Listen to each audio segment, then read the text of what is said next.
রোজ দিনের কাজের মাঝে এক এক দিন মনে হয় যেন একটু কাজ না করে শুয়ে থাকি, বসে থাকি, একে বলে ল্যাদ খাওয়া। তো আজকে আমার সেই রকমই হাল হয়েছিল। তো মাকে বাজারে এসেছে 2 দিন হয়ে গেছে, কিন্তু বাজারগুলো গোছানোর সময় হয়ে উঠছে না। মা বললো গোছাবি আয়। আমি বললাম আমার ভালো লাগছে না, তুমি গোছালে গোছাও। তো মা এদিকে গোছাতে শুরু করেছে, আর আমার অবস্থাটা তোমরা যদি দেখো তাহলে বলবে সত্যিই মেয়েটা ল্যাদখোর।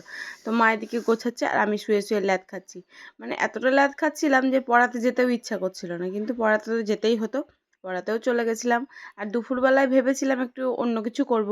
রোজই রুটি তরকারি খেতে ভালো লাগে না, সেই কারণের জন্য। আর তোমরা যারা আমার ভিডিও দেখো তারা তো জানোই যে আমরা দুপুরবেলাতে শুকনো শাটাই কিছু খাই, মানে রুটি হোক, চাউমিন হোক, এইসব হোক, এগুলোই খাই। আর সকালবেলাতে আমাদের সব কিছু রান্নাবান্না হয়ে যায়।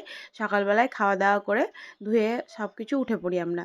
তো সেই রকমই আজকে একটু এগরোল বানাচ্ছিলাম। আর এই এগরোলটা শেখা হচ্ছে লকডাউনে অনেক মানুষ অনেক কিছুই শিখেছে, তার মধ্যে আমরাও এগুলো শিখেছি। আমরা বিরিয়ানি বানানো, এগরোল বানানো, যা বলো ফাস্ট ফুড যেগুলো বাড়িতে বানানো যায় সেগুলো আমি সব মানে বাড়িতেই বানাই আর কি।